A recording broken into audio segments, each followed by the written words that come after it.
Hello, everyone. I'm Nadia Selami, PacBio Segment Marketing Lead for Biopharma Applications, and I'll be the co-host and moderator of today's webinar.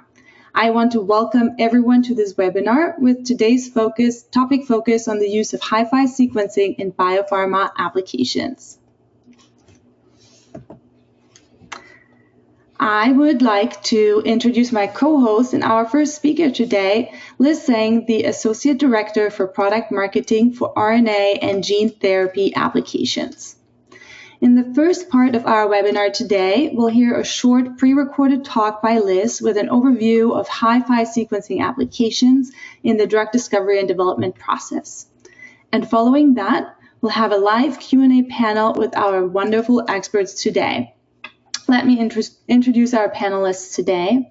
We have Melissa Smith, the CEO of ClareoBio, Luigi Alvarado, an Associate Director at GSK, Yang Song, Associate Principal Scientist at AstraZeneca, Emil Gustavsson, a Senior Research Fellow at UCL, Balaji Olety, a former Associate Director at a gene therapy company, and Jing Colatat, a senior scientist at Pfizer.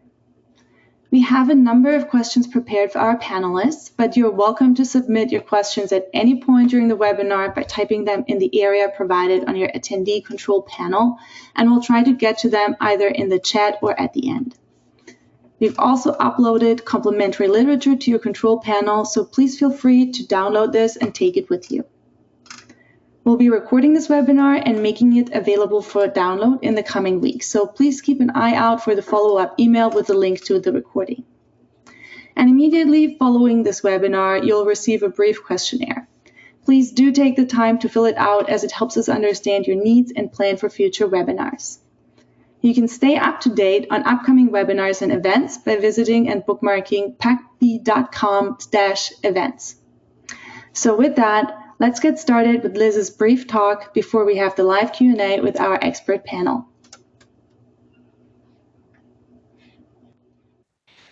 Good morning, everyone. Thank you for joining the webinar. My name is Liz, and I'm Associate Director of Product Marketing at PacBio. In this introductory talk, I will give you a high-level overview of HiFi long-read sequencing and its applications for biopharma. PacBio is a provider of long-read DNA sequencing called HiFi. HiFi sequencing has several characteristics that make it stand out amongst other sequencing technologies. HiFi provides long read lengths and can sequence large DNA fragments with high accuracy up to 25 kilobases in length.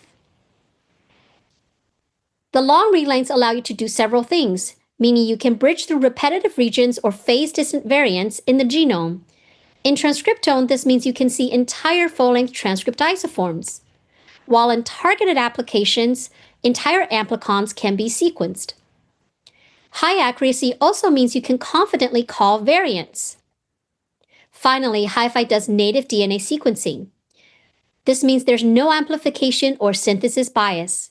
You can sequence through 100% GC regions in bacteria and human genomes and detect methylation without additional library prep. Here's how HiFi sequencing works. You start with double-stranded DNA, ligate adapters to create a SMRTbell library, then perform sequencing in one of the PacBio long-read sequencers. The sequencing unit is called a SMRT cell. Sequencing is observed in real time where double-stranded DNA is circularized and the DNA polymerase goes around the template many times.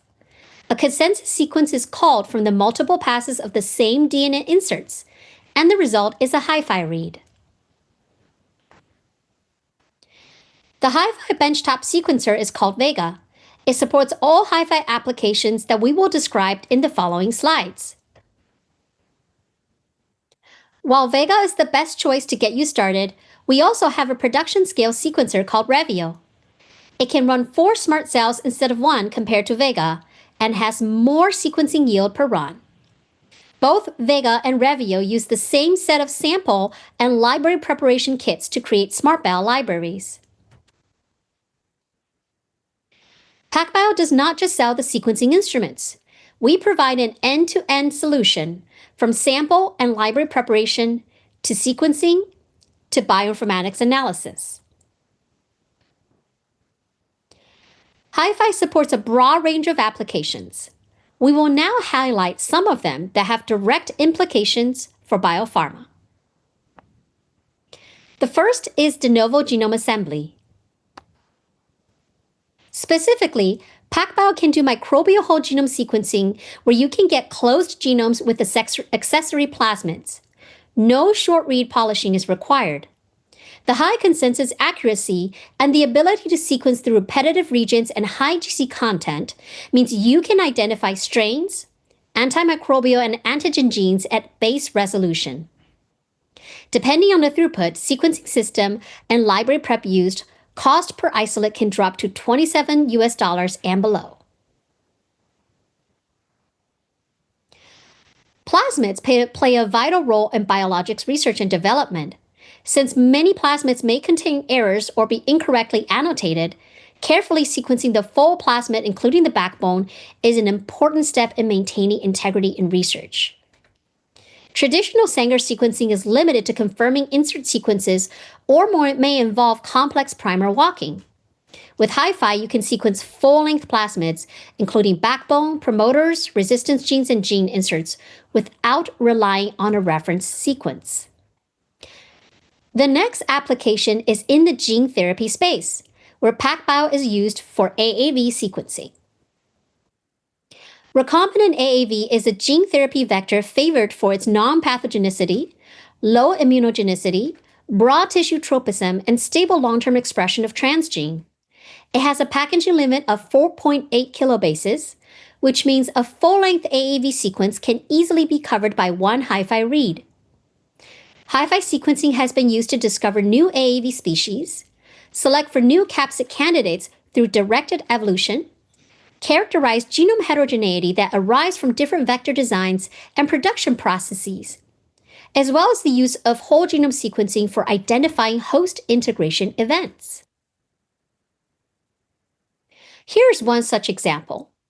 HiFi sequencing was used by researchers to interrogate the frequency of recombinant AAV into human hepatocytes, in which they found chromosomal integrations at a high frequency of 1 to 3%, both in vitro and in vivo.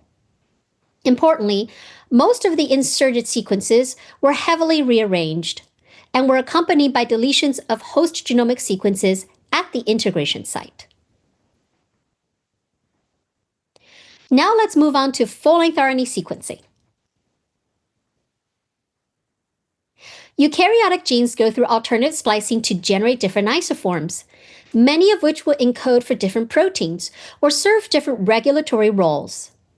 Most RNA transcripts are between the lengths of 1 to 10 kilobases, meaning HiFi sequencing can easily sequence an entire transcript. Computationally, it is very difficult to use short reads to correctly assemble and quantify transcripts. Relying on existing annotations means not being able to identify novel disease-associated isoforms that could serve as biomarkers and drug targets. Further, short-read sequencing is not able to provide isoform-level information for single-cell RNA sequencing, where cell-type-specific isoform expression can be informative for drug design. The Iso-Seq method, that is the use of HiFi for full-length bulk and single-cell RNA sequencing, eliminates all these problems by providing full-length isoforms with high accuracy. One such example is an informed ASO design for Parkinson's disease. The researchers used targeted Iso-Seq method for the SNCA gene and identified novel isoforms with previously unannotated UTRs that did not exist in the main reference set. Using this information, they designed antisense oligonucleotide and candidates, some of which were shown to lead to the effective reversal of Parkinson's disease pathology.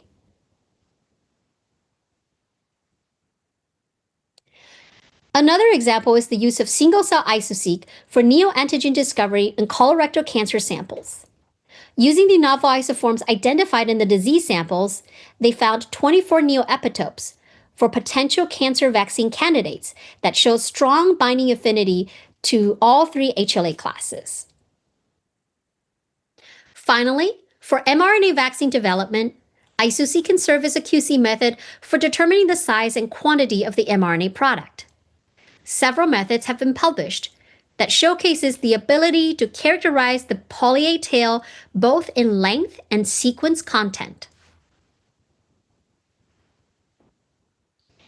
The final section of HiFi Biopharma application is on immune repertoire sequencing. HiFi can be used to sequence both the DNA and the RNA of the immune repertoire. One can sequence near full-length TCR and BCR sequences, offering resolution of subisotypes not possible with other technologies.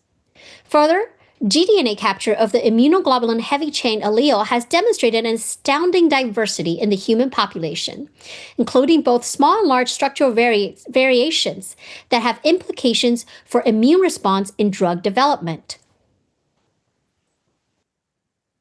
Here are some of the ways in which HiFi-based immune repertoire sequencing can improve the drug R&D process. It can be used during the early phases of selecting for vaccine trials by identifying specific cohorts that might respond better or worse to vaccines. During clinical trials, it could also be used to determine or predict the outcome of responders and non-responders. Furthermore, it could be used retrospectively on failed drugs by understanding the immune profiles of the non-responders. Another use case of HiFi is antibody discovery and screening. Traditionally, phase or yeast display libraries are used to sequence, identify clones expressing antibody variants with desirable characteristics. But short-read sequencing cannot cover certain antibody types, such as single-chain variable fragment or single-chain antigen band binding fragments.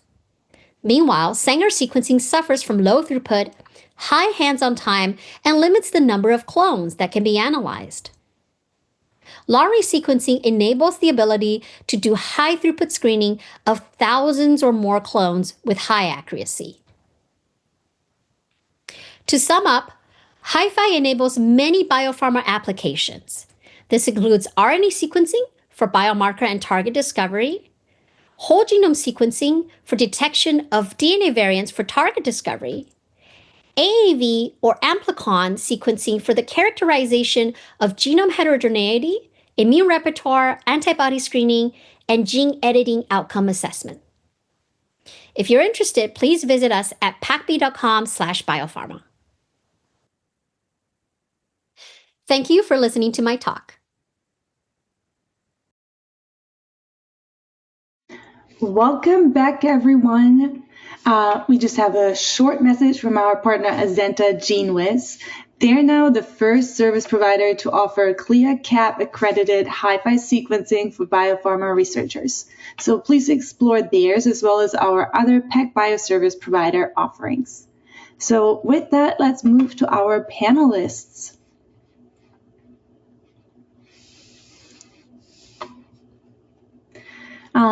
So I'm going to start, I'm going to start with a question for Jing. Jing, what is your experience with sequencing, including Sanger, short, and long reads throughout your career? And how would you say you're using sequencing in your current day-to-day work for your vaccine research? Hi, Nadia. Thanks. Hi, everyone. My name is Jing. I work for Pfizer Vaccine R&D. Over the years, I have gained extensive hands-on NGS experiences with our major sequencing platforms, such as Illumina, nTorrent, PacBio, and Nanopore. At Pfizer, I have developed and implemented assays for both short and long-read sequencing to support development of several key vaccines, such as Comirnaty and Abrysvo, including workflows from sample prep to sequencing. So sequencing plays a key role in my everyday life here in vaccine R&D. For example, for bacterial pathogens, whole genome sequencing informs strain selection, maps antigen targets, and analyzes resistance profiles.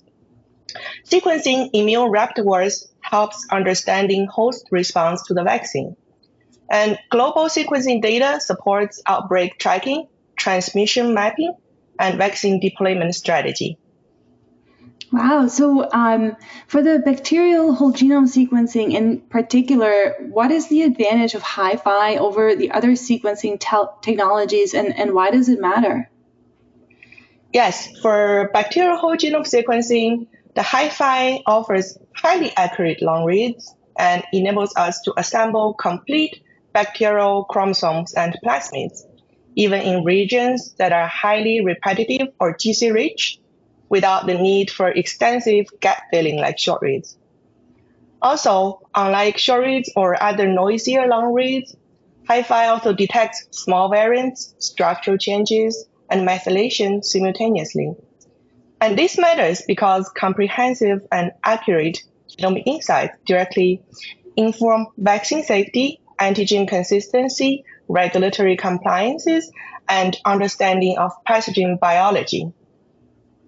Wonderful. So then it sounds like you use it a lot. So what is the throughput requirement for bacterial whole genome sequencing using HiFi, and how much multiplexing would you recommend? Sure. I think it depends on the sequencing purpose. For a high quality de novo assembly, 50 to 100x coverage is recommended. For varied detection, 30x coverage is sufficient. The multiplexing wise, Revio with 100 GB yield per smart cell, you can pull together up to like 384 isolates, but I recommend 196 or less isolates per smart cell to balance throughout throughput and data quality. Amazing. Thank you so much, Jing. Thank you. My next few questions are going to be for Luigi. So hi, Luigi. For you, what is your experience with sequencing throughout your career, and how are you using sequencing in your current day-to-day for your vaccine research and development? And does it change on the type of vaccines you develop? Thank you, Nadia. We live and breathe sequencing in our lab at GSK. We're in the preclinical vaccines, viral vaccines unit, based in Cambridge, Massachusetts. So in my past, I had been involved in technology development. I used to be at 10x Genomics and work with PacBio to some extent in developing some of the Iso-Seq Kinnex platforms, etc. So I brought some of that to the work that we're doing now within our unit. And for viral vaccines, genomics, and what our team does, I can group it all in 3 buckets, right? The classical, you think, mechanism of action, right? Because genomics is fantastic for that. How do some of our vaccine candidates work? We do that kind of work. Yeah, that's really cool, right?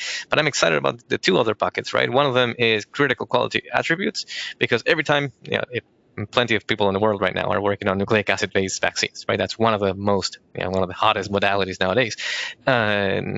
What could be better to assess critical quality attributes of a nucleic acid vaccine, right, than sequencing itself, right? And a platform that gives you the throughput, that gives you the multiplexing, that gives you the fidelity, that gives you the reliability, automation potential, like all of those, right? So that's one other bucket. And then the other one is screening, because genomics trees at this point, the millions of reads, the trillions of reads, they come a dime a dozen, right? So it's easy to use this platform now, adapt this platform now for the purposes of screening many different vaccine candidate types. And if you can think and you can imagine of nucleic acid-based vaccines, right, it's just perfectly suitable for that. And long read sequencing and the way we have been working on it for the past few years is maximizing the capability of this platform, right, in order to maximize our screening capabilities, like move away as much as possible from array-based screening on a 96 well plate, 384 well plates, right, onto pooled screen formats. And what could be better than putting it in a platform that can get this done just that easily, right, and that reliably. In terms of the different vaccine modalities that you referred to, Nadia, as many other folks in the field would be working on right now in viral vaccines, there's the live attenuated vaccines, and we have DNA-based vaccines, we have RNA-based vaccines, we have recombinant protein-based vaccines, but even with recombinant protein ones, right, they have to be made from somewhere, right? They have to be made from DNA, and you want to make sure that DNA is of the right quality before you move on to further down the road with your candidates. And you also want to make sure that you measure all of these critical quality attributes for whatever platform that you have as early as possible, because you don't want to have spent millions of bucks on your development down to the 3 vaccine candidates that now are closer to the clinic to then just only then carry out those thorough analytics, sequencing based, to realize, oh man, we got to go back to the drawing board because something's just not right over here, right? So our team does puts a lot of effort into getting in as early as possible within our vaccine development cycle.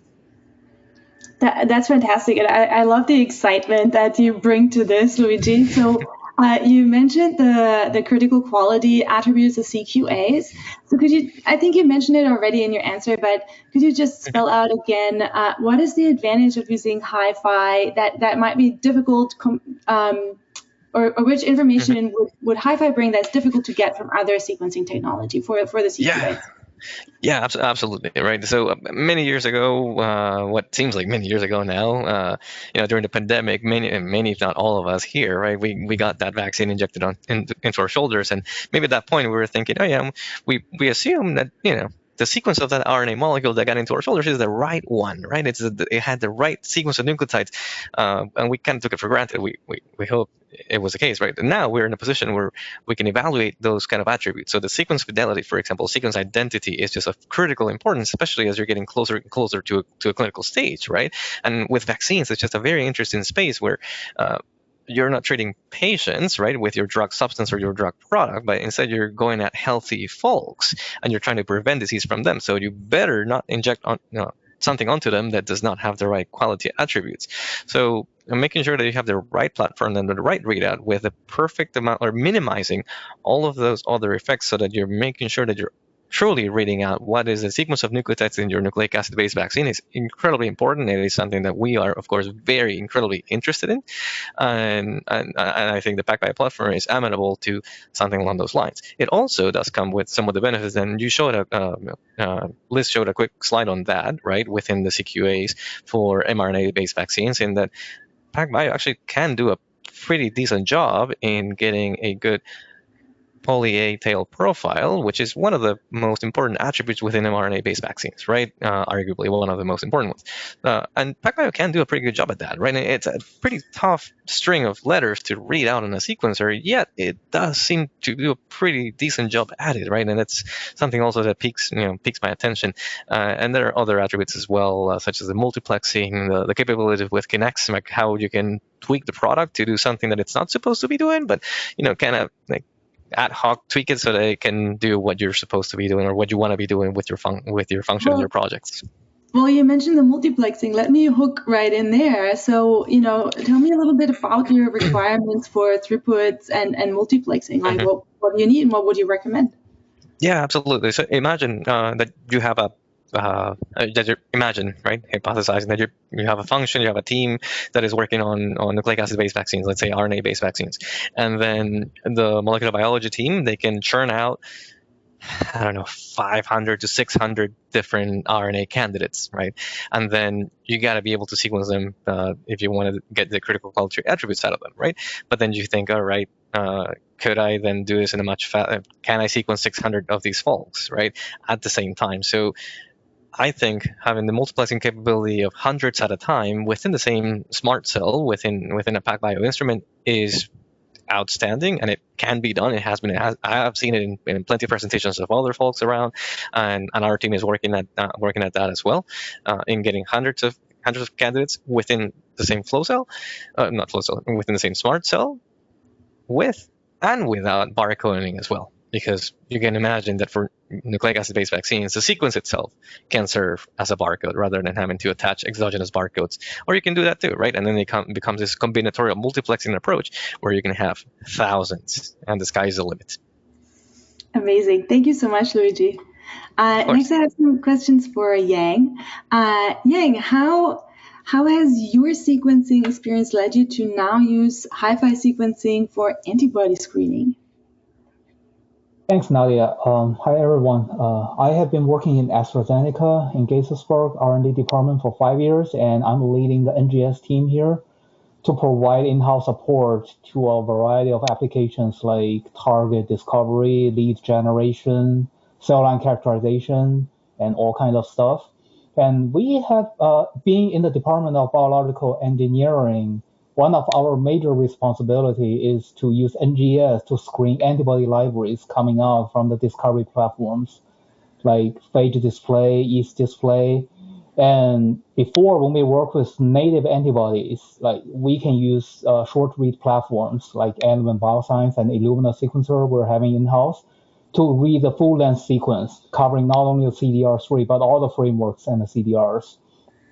But when we expand our application to other modalities like scFv, the single chain antibody, or the Fab fragment, we're facing the challenge that the upper maximum read length of 600 base pairs from those short read platforms cannot really span the whole variable region, leaving a lot of blanks. And we have to work with a lot of workaround, like fixing some of the frameworks and only sequencing part of the variable regions. But still, that's like not the ideal case. And this year, we got the PacBio Revio systems to use HiFi sequencing to screen those long modalities, which was not applicable on the short read platforms. And we found the data to be very high quality, and the throughput, thanks to the Revio's capability of running 4 flow cells at a time, we can produce abundant of the data, like running multiple pools within every 24 hours. We can run 4 flow cells instead of just 1 on the old platforms. So we found that really like must to have capabilities when we go to antibody screening to those like longer modalities and really accelerate our work. That's amazing. So you already mentioned that you like the combination of read length and throughput when you're comparing the HiFi sequencing to other technologies. Are there any other advantages of HiFi that you find difficult to obtain with other sequencing technologies or orthogonal methods? Yeah, we did run an internal validation and comparison of different long read sequencing platforms on the market. And one thing we found that like we really like the Revio about PacBio system about is HiFi is already built in to the mechanism of the machine. Like it produces HiFi because it generates those long tandem repeats at every nanowell, and then the machine is using the onboard analysis to generate the concatenated sequence back to you. So you're ending up with the expected throughput. Like we got routinely over 10 million reads from one flow cell. But with other long read, competing long read platforms, what we found is if the HiFi is not built in and you have to introduce extra features like UMI and custom pipeline into getting like high fidelity sequence, you have to sacrifice a lot of the reads. Like it filter out a lot of the reads that doesn't have like the UMI that read more than once, or those low quality reads that cannot really being collapsed into one single high quality reads. You end up with only like, in our experience, less than 10% of the reads can be finally converted to high quality reads. And wow. reading the full library of antibody variants, we really want some high quality reads at every base location so we can pick up those low frequency variants from the library. So we found HiFi is really advantageous in that aspect. Wow, that's great. And so you mentioned that you get about 10 million reads per run. But how much complexity is there in antibody screening, and how much sequencing depth do you really need for it? It largely depends on the design of the initial like the input library, and also how stringent your screening condition is. In our case, we usually start from the phage display, which can theoretically accommodate more variants than the East display platform. So we usually go start from like 10 to the 8th diversity. And then after several rounds, we will move to East display for further screening. And down, so the East display pool usually has an expected diversity of 10 to the 5th or 10 to the 6th. So in that case, we're able to multiplex like several pools into a single run.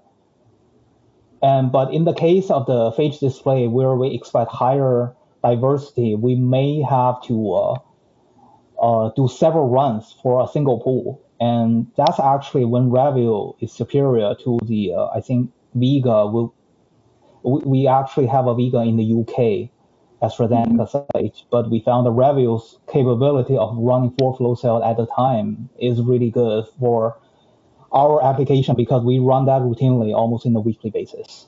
Yeah, yeah. So it serves your throughput needs. That's amazing. Thank you so much, Yang. Next, I have some questions for Balaji.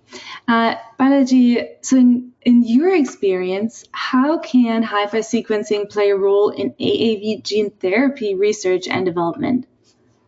Yeah, thank you, Nadia. I echo many of the comments made by Luigi, right? So gene therapy vaccines, basically you're delivering DNA. It's a different package, outer shell. For especially with AAV, right? The utility of sequencing, especially, long read sequencing is far-fetched, right from, early characterization of starting materials to, vector discovery, vector optimization, to identifying truncation hotspots, and to resolve complicated ITR structures, and even going towards process development in understanding what are the process variables that eventually impact, for example, genome integrity or encapsulated DNA impurities. All of them, it's really wide ranging. So for the simple answer is, if you're working on a modality that's dependent on nucleic acids, the utility of NGS sequencing is far-fetched. Why until process development? Even it can go even beyond, right? You can characterize biodistributions. Once you have the vectors, and optimize vectors based on particular tissue specificity that you want, or understand where it distributes in the larger tissues and body, and even characterizing if there are any potential integration events. It's really far-ranging. Yeah, no, exactly. I mean, Liz mentioned it in her talk. So you touched on the AAV genome characterization and the truncations and impurities. So can you speak a little bit to what the advantage of using HiFi is for that, and how that is difficult to obtain with other sequencing methods or orthogonal methods? And how does it potentially complement other methods? Yeah, I mean, if you look, the classical way people measure genome integrity or titer, for example, is a short probe that they use, right, for using qPCR, and that's basically just as a proxy for the entire genome, which is not true. We know AAV genome replication is inherently not perfect, and you have truncation events, you have all sorts of problems with ITRs, etc. That's where long read sequencing, especially with HiFi, fills that important void. Besides with the obvious advantages that comes with long read sequencing, one of the HiFi's main standout advantages, of course, the base and the read quality, right? The base calling efficiency and the read quality, and that's also very, very critical. Other methods, for example, the widely used Sanger, the old school widely used Sanger, right? So it really struggles at ITR regions and complicated structures such as ITRs and promoters, etc. And that gives all sorts of gaps, if you will, in understanding our viral properties. So it can probably solve some of the issues, but it struggles, so you have to increase depth, etc. But HiFi really stands out on that regard to fill some of the gaps. Of course, there are some instances where one would have to characterize epigenetic modifications as well, and in that instance, it will combine multiple workflows so that you can combine more than one method and get these methylation signatures at one go, rather than having complicated workflows to repeat, etc. Yeah, that's amazing to mention, because HiFi sequencing is essentially 5-base sequencing, so you don't have to do a bisulfite conversion or anything like that. Exactly. I'm also curious to hear from you, what are some challenges that are specific to AAV for sequencing in regards to the library workflow and the analysis? Yeah, so after all, we know HiFi sequencing is dependent on double-strand DNA. And that's great for plasmids, etc., for other modalities, right? But for AAV, we know, especially when it comes to single-strand AAV, it becomes not so straightforward. The annealing step is perhaps the more critical step here, right? And that is that has the potential to introduce all sorts of variables and biases. So therefore, it's not that straightforward, but still, it depends again on the modality. The single strand is more complicated than the self-comp AAVs, but regardless, once you figure out and optimize these library preparation protocols, it has a significant advantage to do both single strand and self-comp AAVs. Amazing. Thank you so much, Balaji. Melissa, I'd love to hear from you. For the immune repertoire sequencing, how does HiFi sequencing play a role? And, what does ClareoBio in particular offer through HiFi sequencing? Sure. Thanks so much, Nadia. I'm really enjoying listening and learning from all the other panelists today. So I'm trained as a viral immunologist, and I've been using PacBio sequencing since 2013. So I don't know if I'm the longest user on the phone call, but close to it. And what's been really incredible to see, particularly in the last few years with the advent of HiFi sequencing, is this incredible accuracy that everyone on the phone has talked about, in addition to using those long reads to really reconstruct structurally complex parts of the human genome. And so what we've done at ClareoBio is leverage those two features of HiFi sequencing to offer immunogenetic profiling, both on the DNA side. So we reconstruct haplotypes of the B cell receptor and T cell receptor loci to understand baseline foundational genetic risk factors or correlates of protection for individuals in response to vaccination or risk of autoimmunity or in the context of immunotherapy.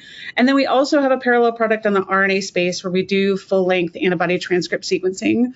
So like Yang mentioned earlier, there can be challenges in spanning the entirety of the antibody molecule. So short read technologies with paired end reads can assemble the variable region of the antibody transcript, but cannot encompass the constant region. And so we've developed a long read HiFi based antibody transcript profiling product called Profile Air that grabs the variable region and the constant region as a single molecule. So you can link those signatures of antibody specificity to the functional residues in the constant region to extrapolate the possible functions that are happening of that particular allele when it is expressed in a particular system.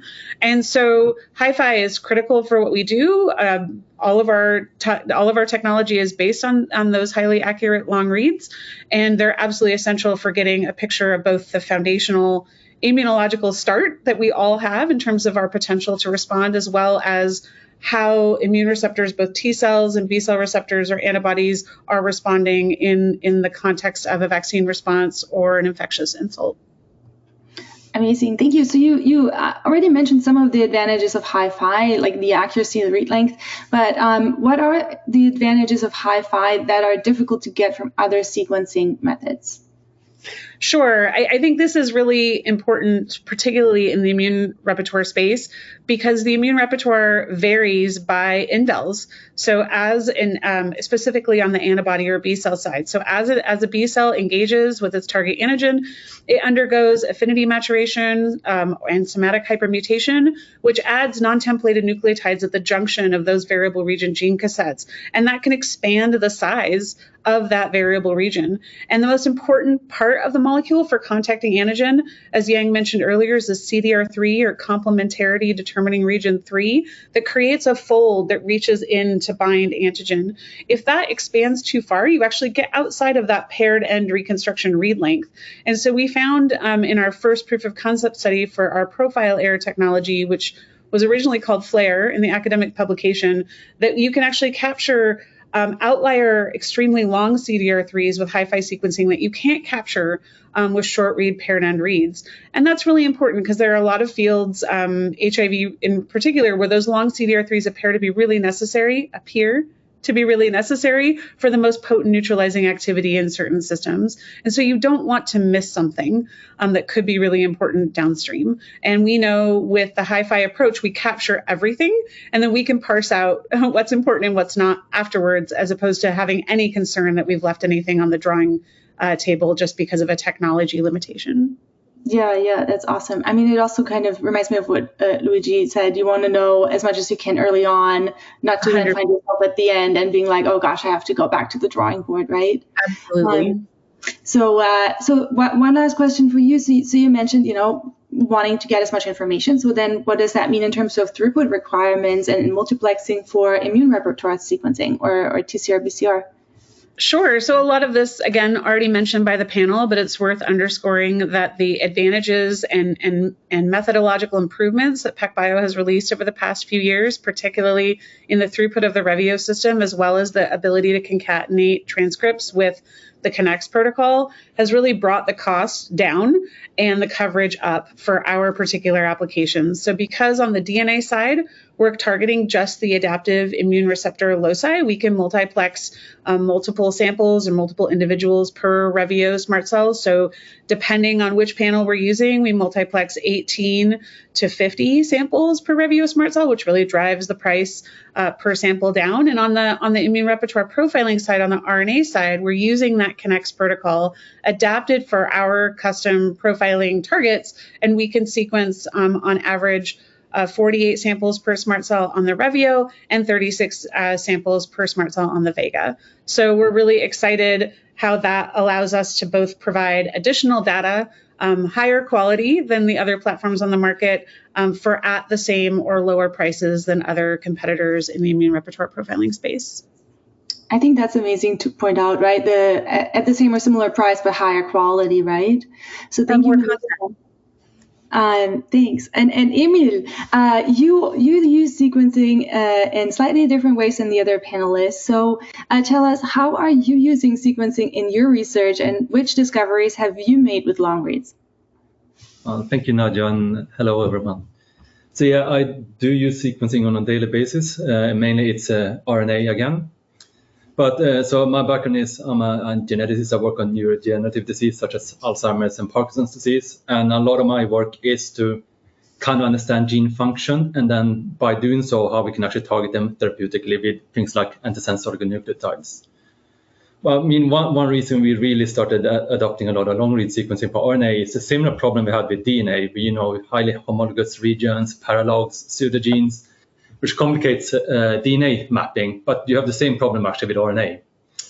So we find that by doing so, we've done this for one example, which is GBA1, which is a gene where you have biallelic mutations cause Gaucher disease, and you have a heterozygous mutations. It's a strong risk factor for Parkinson's.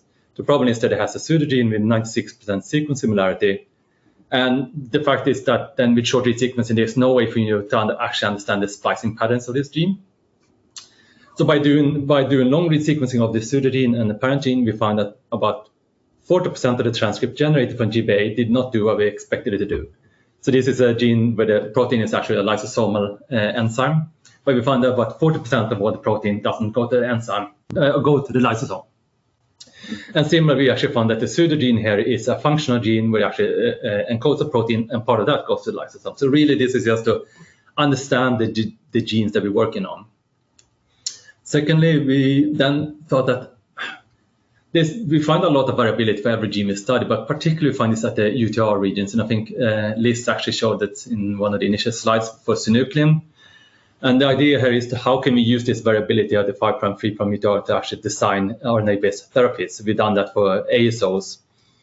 And one example is then we use iPSC drug midbrain dopaminergic neurons. So these are the neurons that are lost in Parkinson's disease. We sequence synuclein with a targeted protocol, and we then use that information to design our ASOs effectively. And by doing so, we can actually modulate the knockdown, if you will, by ASOs.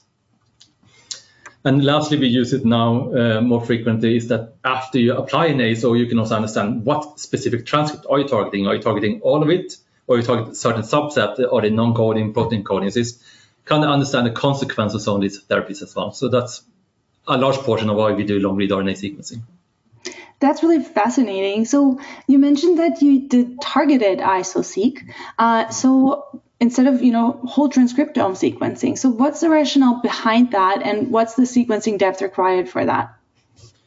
So yes, there's two rationales. So one is convenience, because we find that when you do sequencing, you find so much novel data. So you kind of almost need to do a gene by gene approach to understand it, to interpret the data.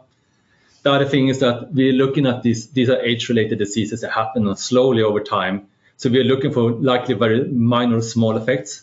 And therefore, we're actually interested in quite rare transcripts of these genes as well to see.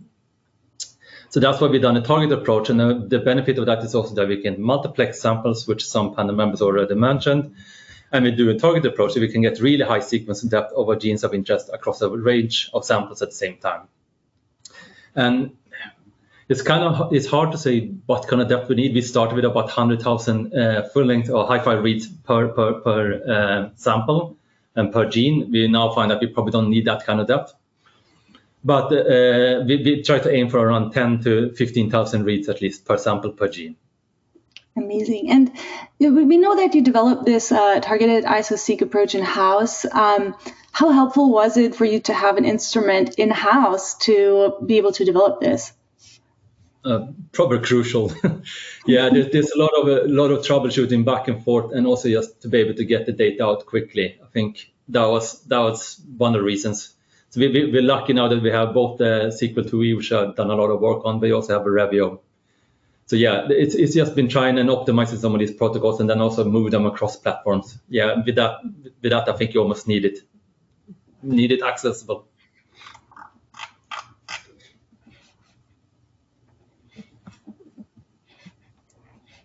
And I think Liz also has a few questions for our panelists. I'll hand it over to Liz. Yeah. So thank you all for your amazing insight so far. Now I'm going to do something a little different, a little rapid fire question. This question is about the pros and cons of sending out versus sequencing in-house. And this question is for Jing, Yang, Balaji, and Luigi, as it's relevant to your sequencing journey. So, Jing, in your opinion, what's the pros and cons of sending sequencing out versus owning an instrument in-house? Oh, it's a great question. I used to work at Jingwi's, and Pfizer was one of my customers, and I'm working at Pfizer. So from my experience at both sides, there are lots of benefits of owning instrument in-house, such as fast turnaround, full control over sample handling and data pipelines, flexibility, cost savings, and high throughput. Though there are some disadvantages like the capital cost and the operational maintenance. When you send samples out to a service provider, you get benefits such as no upfront investment and maintenance free. However, you need to deal with things like longer turnaround, potential data confidentiality concerns, less control over protocols, and higher per sample cost when sequencing large volume of samples. Thank you, Jing. I see Balaji, you're unmuted. So Balaji, in your opinion, what are the pros and cons for sending out versus owning? Well, everything that Jing mentioned, right? Timelines are extremely critical, right? We don't want to ship a sample and wait. You just get it done. That's very, very critical. Stability too. Certain samples could be, stay unstable, such as like the single-strand AAV, DNA. So that's one of the advantage to have something in-house. Again, data, something that's very critical for the biotechs is basically data confidentiality, right? So that's something that we need to always worry about as well. Cons, a major con is like everybody else's, the cost that's involved in, maintaining, not only buying and maintaining the instrument, and potentially if there are any downtimes, you cannot, of course, have backup instruments like the other service providers do. So that's basically one of the biggest cons. I would say very, very critically the timeline and the quality, and also one important thing is you have much more flexibility in your protocols. So you can't ask a service provider to make certain modifications. I do not know if they will, but perhaps with attrition and with all of those, you don't have that tighter control over your prep quality, for example, and that's something that you can control in-house with very well-established SOPs, etc. And of course, again, timelines to communicate all of these is again one other thing. Awesome, thank you. Yang, is there anything you would like to add to the pros and cons? Yeah, like Edward mentioned, like a faster turnaround time, doing that in-house is actually preferred in our case because we started the PacBio sequencing first from outsourcing them to the external CROs, and that was during the pandemic time. The supply chain disruption really slowed down the process a lot. So back then we were having a strong motivation to bring the capability in-house. Even right now, the CROs are doing a really good job delivering the data in time. It has been so much improvement over the last few years, but still we feel like it's good to have better control of the whole workflow when you have that in-house. Like you want to apply any custom workflows into the process and any custom pipeline into the downstream analysis, having that in-house, it can bring you some advantages in those scenarios.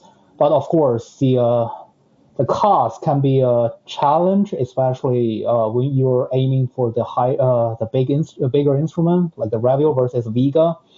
But I'll suggest for the user who want to get a taste of the PacBio long-read sequencing, while you don't really think you're going to do it frequently, maybe it's a good idea to outsource your samples to the CROs. And there are a number of excellent service providers across. So I think both are viable options. It's just that when you're thinking about like when you're going to do that in a very frequent basis, you may start to calculate like if I get my own instrument and I need to have a capable hand to operate all the library prep and the loading, which is actually pretty easy.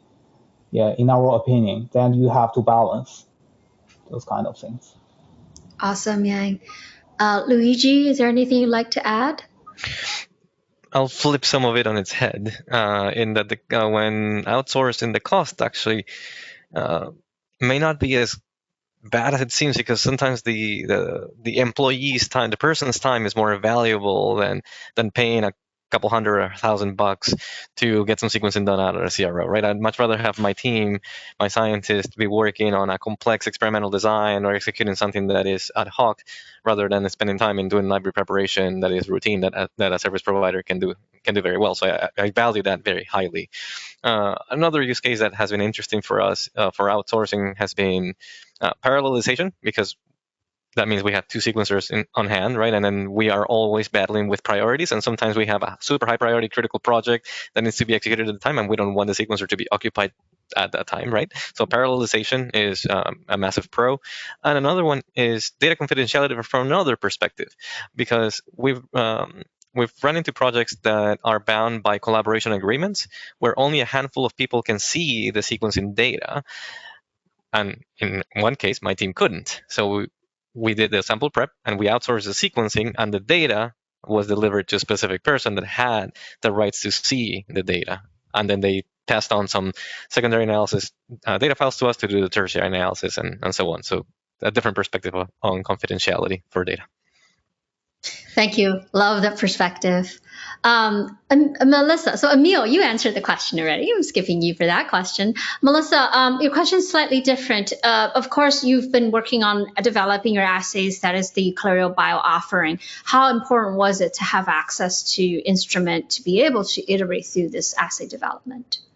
Oh, absolutely essential. I mean, even having instruments at hand, it still took us, 8 years to really lock down the protocols, especially for the genotyping at the DNA level, mainly because a lot of the tools had to catch up to the hypothesis and the dream that we had. And we iterated, daily, weekly. We still are iterating as we expand our targets. And as PacBio develops these new methods such as Kinnex that we need to validate with our specific targets and target, that like Emil talked about. So it's absolutely essential. In fact, we just had our Vega installed at Clareo last week, and we're really excited to get going. Awesome. Thank you. So to close out the last round of, again, rapid fire questions, I'm going to ask each of you, what is something that in your area of expertise that you've talked about that it may have been something that wasn't obvious to others who weren't working on, using PacBio to reveal it.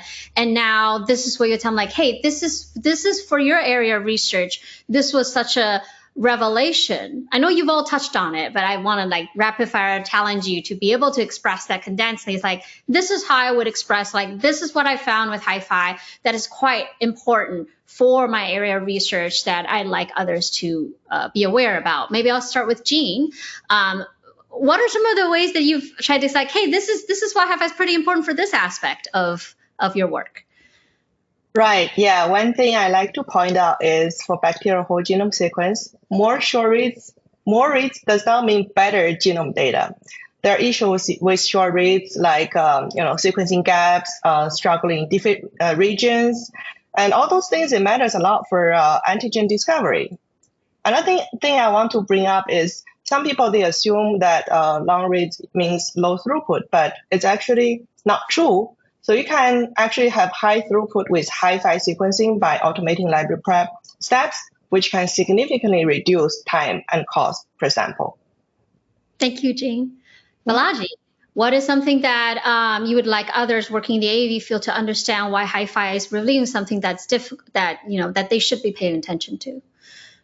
First, I would say resolving ITRs and complicated hairpins. That's primary. Secondary is very critical in terms of impurities is to characterize structural variants and chimeras that arise during the AV replication process, right? Short reads do have, shortcomings there. So I would say, both in terms of the quality and in terms of purity of these viral preps, I think PacBio has a significant advantage there. Thank you, Balaji. Yeah, what would you say is a critical thing that you'd like others working on antibody screening, antibody discovery to understand how HiFi is revealing something that was difficult to see before? I think this, what really the HiFi sequencing opened up the possibility of screening, like the ones the short reach sequencing could not reach up to. And really open a lot of possibilities on the screening platform you can use. So before, if you're only using, for example, we have been using a lot of hybridoma technologies to generate those native antibodies. But if you want to try some other platforms with engineered construct and engineered modalities, this will be really a good platform to go to. Thank you. Emil, what would you say HiFi has revealed for RNA-seq and Parkinson's, Alzheimer's for therapeutic design? I mean, some of the things I've touched upon, but I think the most important takeaway, at least for me, is that first off, there's more variability at every gene than we previously thought, and that's been abundantly clear. Secondly, I think, and that's quite important, is that most people consider a single dominant transcript per gene, and that is absolutely not the case. And I think that has a lot of affect things like RNA-based therapies, but also variant interpretation when you look at variants causing disease. And I think, yes, as an analog, I guess you wouldn't really design a small molecule to target the protein without knowing its structure. And I think it's the same with a gene. You wouldn't target an RNA without knowing its structure. And I think that's probably the most important takeaway. Thank you, Emil. Luigi, what would you say is most important for your critical quality attribute? Now you get to see it all at a single molecule fraction, in a single molecule perspective, right? Which is massively different from everything. You get to think about it in a single molecule perspective, and on top of that, you're looking at it with a molecular microscope, right? So you can tease it apart as much as you want. Each one of those single molecules, the hundreds of thousands you can see out of a drug substance if you're working with nucleic acid vaccines, and you can really tell apart and do some very strong and sound quantification of your attributes and of your product and of your development process. Awesome. Melissa, you got to close this out. What's HiFi taught us about immune repertoire sequencing that we must know? HiFi has changed the way I understand the immune system. I think we all know that there's a huge variety of B cell receptors and antibodies and T cell receptors out there. But we're all taught in Immunology 101 that we all have the same genes and we just mix and match them randomly and differently, and that explains the differences between us.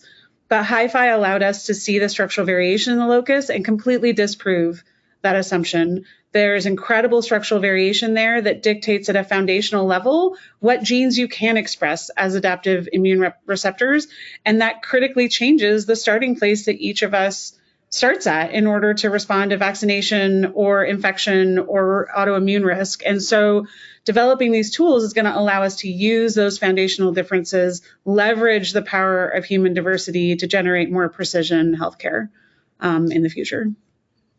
Thank you all. I think that concludes the webinar. Thank you everyone for attending. Thank you so much, our amazing panelists, and I hope to see you all soon. Okay, bye. Thank you.